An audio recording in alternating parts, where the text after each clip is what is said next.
Good morning. আজকে সত্যি সত্যি লেট হয়ে গেছে, অলরেডি অনেকটা 10:30 মতন বেজে গেছে। আমার আজকে এখন ব্রেকফাস্ট বানানো হয়নি। আজকে ব্রেকফাস্টে বানানো হচ্ছে চিড়ের পোলাও। আর চিড়ের পোলাওর জন্য চিড়েটাকে ভালো করে ধুয়ে জল ঝরিয়ে কিছুক্ষণ ফ্যানের নিচে রাখতে হয়, তো সেটা আমি করে দিয়েছি। এখন চট করে কাটাকাটিগুলো করব।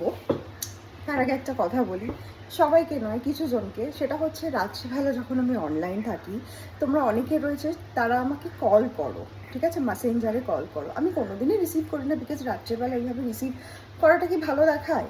আমি করি না। তো তারপরে আমি কেটে দিই, তারপরেও কল করো। তো এই জিনিসটা কেমন একটা লাগলো। এই জিনিসগুলো করো না, ঠিক আছে? বিকজ আমার যদি কারোর সাথে কথা বলার থাকে বা কিছু, আমি মেসেঞ্জারে তার সাথে কথা বলেই নেবো, কল করার কিছুই নেই, ঠিক আছে? তো এই জিনিসটা একটু মেনটেন করো, ভালো লাগবে। তো চলো তাড়াতাড়ি করে ব্রেকফাস্টটা বানাই আর দিনটা শুরু করি। আর তারপরে কী করছি না করছি তো ভিডিও তো দিই, সেরকম তো দেবোই। তার মধ্যে আজকে সানডে, কিছু তো বিকেলবেলা তো কিছু একটু বেরোবোই। এখন অব্দি কিছু প্ল্যান নেই, দেখা যাক কী করি। চলো।